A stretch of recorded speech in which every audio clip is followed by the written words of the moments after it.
People. Que pasa, sapa, say what they do.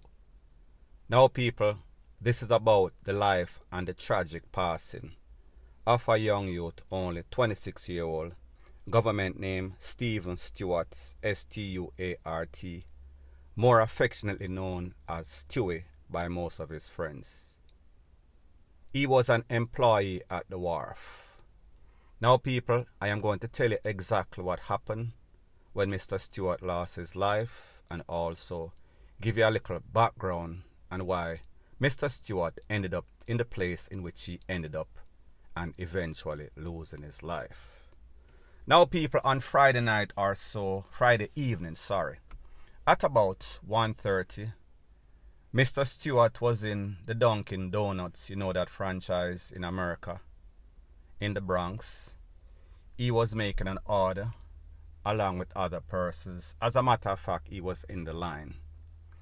While he was in the line, he was behind a young lady, and apparently the young lady felt as if he was standing too close to her. He was not social distancing. So therefore, some sorts of argument, and people like me say, I don't know who was in the right or I don't know who was in the wrong. However, there is no justification for this man losing his life because of a simple argument, a simple altercation.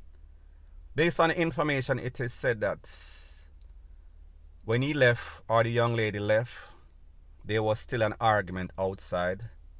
Apparently, the young lady called her boyfriend, and a couple blocks away from the Dunkin' Donuts, it is said that there was a next altercation with Mr. Stewart and the boyfriend of this girl, in which he had the altercation with inside the Dunkin' Donuts.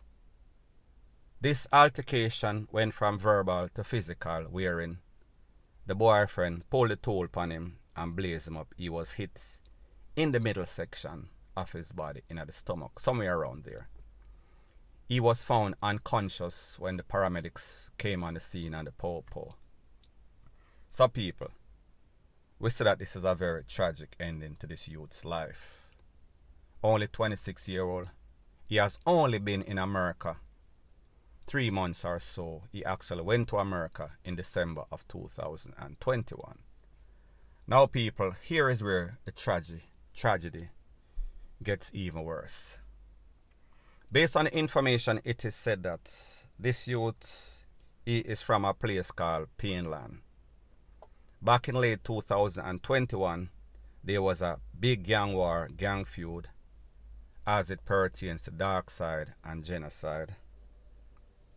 This man has an uncle that is mixed up.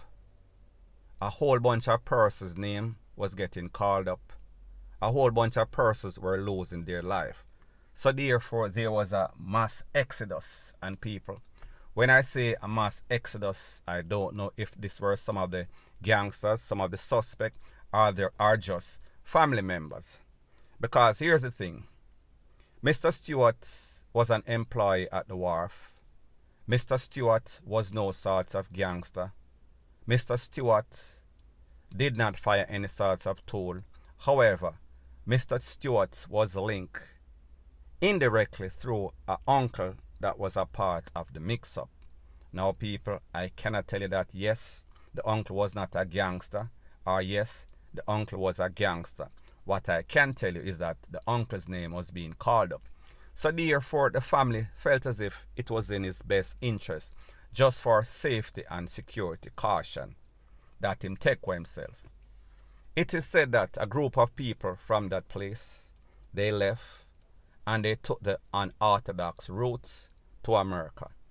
Now, people, most persons that leave without visa to America, them either go Nassau, from Nassau to Bimini, Freeport, whatever it is, ends up in Florida, and then them gone all over United States. However, based on information, and people, this is not in the news. This is not in the foreign press. This is based on conversation that I have with a close family friend. He went through Mexico, took a little time. He got to America in December of 2021. So therefore we are now in March, so therefore 3-4 months. While he was in America, it is said that he was working. After he lost his life in America, they checked the criminal record. He did not have any sorts of criminal record, so therefore no sorts of criminal background in America or in Jamaica. And like me say, he was working. Now people, there are a couple of pictures that I have. This is a picture while he was in Jamaica. And then just to show you the type of jovial youth he is, here is a video of him at some sorts of party while he was having a grand time. And people, you understand, because of the music that is playing in the background, I cannot play the audio, so therefore I have to mute the audio.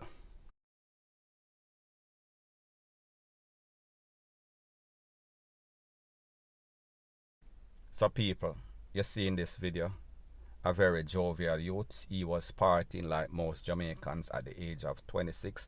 They like to go out, they like to party, they like to have fun, they like to drink their Jerry and Nevirate, Lele, Blue, blah, bling. Now here's a picture of him in the Bronx in New York, the new setting. So people, you see the picture of Jamaica, you saw the video, and then the picture of in the Bronx, New York. He was living with some sorts of family member. Now people, here is where a lot of innocent persons lose their life because of their affiliation and association with family members who are mixed up. Like I said, this youth is a typical story of most garrison youths who have family that are involved in all sorts of badness. It never usually ends good, because people like them say, if you can't catch Quark out, you catch him shut. So therefore, because this man knows say, most of these gang feuds, they are inter-gang feuds, so therefore, this person know your mother, him know your cousin, him know your brother, him know your second cousin.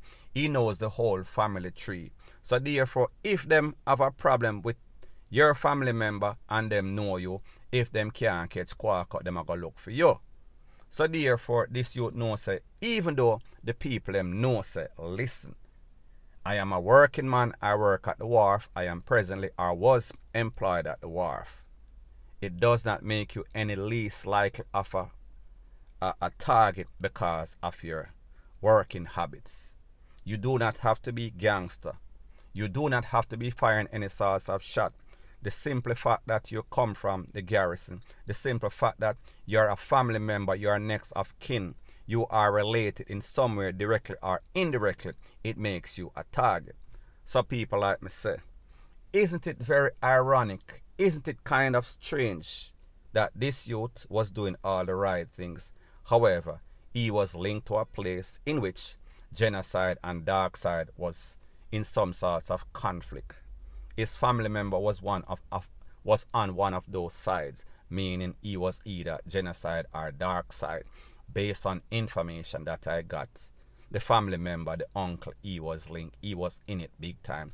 Cannot verify or validate, but just as said, where people that are close to him, close confidants, close friends or relative told me this information, gave me the picture, gave me the video.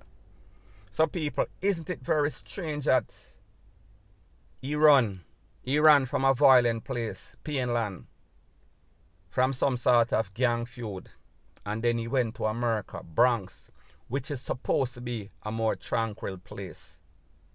And it seems as if the same crosses follow him.